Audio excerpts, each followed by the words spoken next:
What's up everyone, my name is Sir Medieval and today I'll be talking to you about an upcoming action RPG game with RTS elements called Conqueror'sBlade.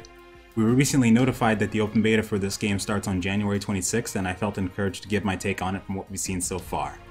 To give insight on what this game is, I'll read the description. The sandbox medieval warfare game recreates vast medieval civilizations and showcases their legendary weapons and fighting styles in a massive immersive arena of war, in which players command generals and their legions in pursuit of victory. There are several generals in the game, featuring different armaments and fighting styles.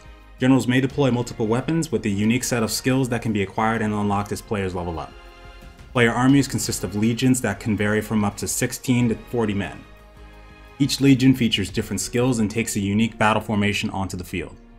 The legion's special skills yield high damage or special effects, like cavalry charges or archers' flaming arrows. Some skills may only be used in particular formations, such as the spear shield's advance and retreat can only be cast within the turtle formation. Now when I first found out about this game and took a look at it, I instantly got the vibe of Dynasty Warriors mixed with Mountain Blade, with some For Honor sprinkled in.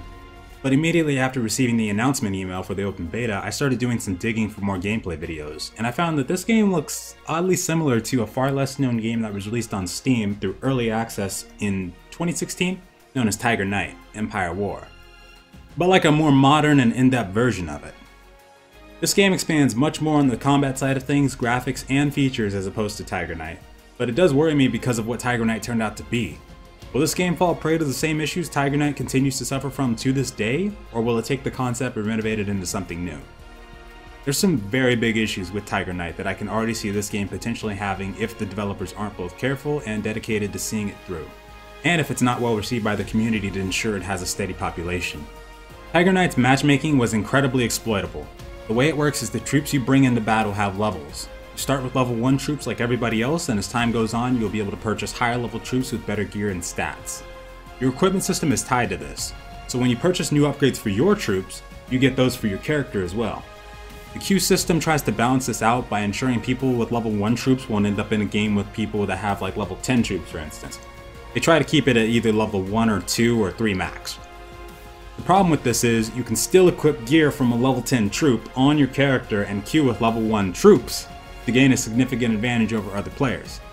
Imagine a level 27 guy in full plate and a big broadaxe being dropped into your game with level 1 troops while you're just starting out and barely have rags that are holding onto your body. See the problem? This was a huge annoyance because the queue times were abysmally long, probably due to the fact that players could do this.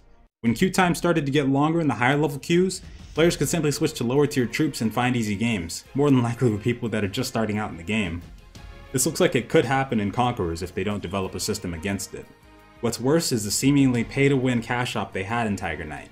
You could buy experience boosts and equipment, and even powerful generals for your army, which may not seem as bad, but the fact that you could buy higher level troops, that's more like you've got one foot on the other side of the line and are ready to cross it. This is something I really hope Conqueror'sBlade does not adapt.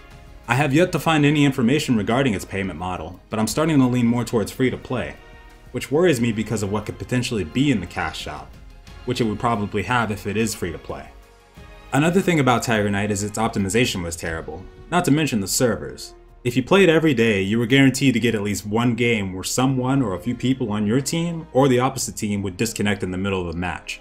And more than likely, you could easily fall prey to massive lag spikes, not to mention desync from other players and troops, which provided an extremely annoying experience in a game like this. Remember when For Honor got released? Yeah, 10 times worse. No localized servers, latency off the charts, not to mention the developers just seem to not even care about the players, supposedly banning people who give constructive criticism to the game. It's very sad to see when stuff like this happens. It makes it very difficult to defend a game or game developer when they exert this type of behavior to their supporters. The combat was pretty lackluster as well in my opinion. I'm an avid Mountain Blade fan. I grew up on the original, Warband mods, Viking Conquest, and am now looking forward to Bannerlord, but I had a very hard time enjoying the combat in Tiger Knight. That surprised me. All the issues I've had with it could have played a part, but the combat just seemed to get very boring and feel almost pointless after a while. On that aspect, I feel Conqueror'sBlade has already improved by implementing what looks like a more Dynasty Warriors-esque form of combat. Very flashy and gritty and bound to keep players occupied. The troop formations, variation, and the graphics seem to have a massive one-up on Tiger Knight already. But what do you think? Do you think Conqueror'sBlade will prove to be a proper alternative to Tiger Knight, or fall prey to the issues of it? Let me know what you think in the comments below. And as always, thanks for watching.